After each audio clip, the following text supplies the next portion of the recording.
We continue. Great to have you with us, Bill Pito, Alan Hahn, Wally Zerbiak. Guys, there's much more when you talk about the Knicks than just the draft picks. Chris Paul is on the move. He's going from OKC to Phoenix.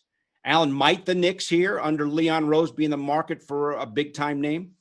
I think you have to kick every tire, right? I think that's what you're going to see is they're only one of 6 teams with cap space going into this offseason. So if there is a player of significance that wants to move, and we see it every year, and you can make a move and you're not having to send back much, you actually see maybe even get another asset with that. If you're taking on a contract, you absorb it into your cap space, and you can do that as long as the contract is something you can handle. Chris Paul was obviously also connected to the Knicks in some rumors because of his relationship with Leon Rose, because he was his agent.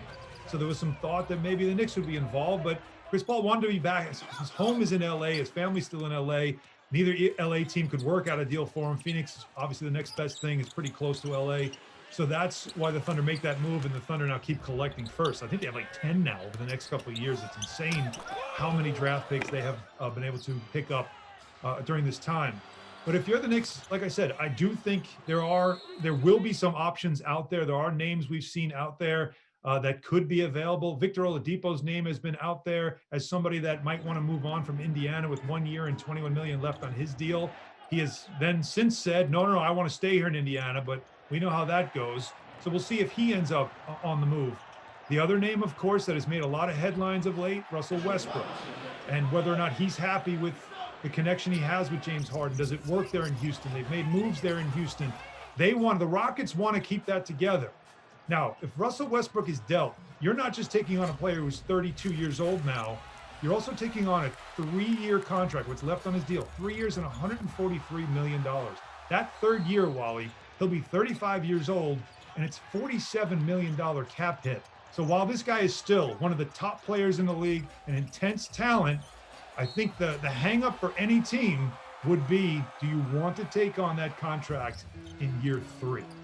It's all about cap space is a wonderful thing, and the Knicks have done a great job of doing the right thing as far as having a lot of versatility in the moves that they make. Now the key is to make the right moves and to not get yourself locked into a contract that at the end of someone's career, they're going to be injury prone. They're not going to be out there on the floor. When you're making that type of money, you have to be relied upon every single night to be out there and to produce on a nightly basis. So it's a big time risk. I think with Russell Westbrook, I think his skills are declining a little bit. Obviously, he's going to be big time box office, and he showed life last year. But I just think that's a big time risk with that third year and how much money he's going to be making. So I would take a guy like Oladipo on the last year of his contract if he's willing to come, and then you're not tied to him long term. He's coming off an injury. I don't know if he's one of those super max type guys, but you have options and you don't lock yourself in long term. I just think, in the past, the Knicks and a lot of other teams, when they have cap space, they just say, I got to use this, I got to spend this, and they don't always spend it the wise way in order to give them versatility moving forward. Because the Knicks, they have to continue to build slowly. They need to build a foundation, which they're trying to do with young players, and then continue to build floors and different kind of steps and bricks, that lead to them getting back to the playoffs and beyond. So, you can't do anything foolish with that cap space. Worth pointing out, though, Alan, Knicks have only 7 players under contract. If they're not going to make a trade, where they got to fill out the roster. How are they going to go about doing that? Well, you might end up keeping some of your players that you had on your roster that had the 1 plus the option situation. So, you look at the Elfrid Paytons and the Bobby Portises, and you see, are they guys that you want to continue to go forward with? But again, when it comes to free agency, there are going to be some players out there that could fit the way Tom Thibodeau wants to play.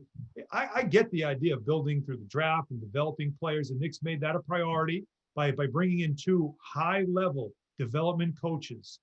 Johnny Bryant being one of them from Utah, who everybody has great respect for. And I mentioned Kenny Payne earlier in the show. Another one that certainly a lot of players respect, and they've got a track record, both of them.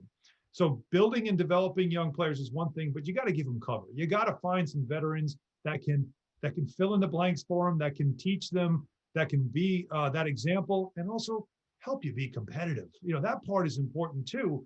So you got to find those players and ones that fit the way Tom Thibodeau wants to play. That's what's going to be interesting here. And we're going to start to see that plan come into fruition this week.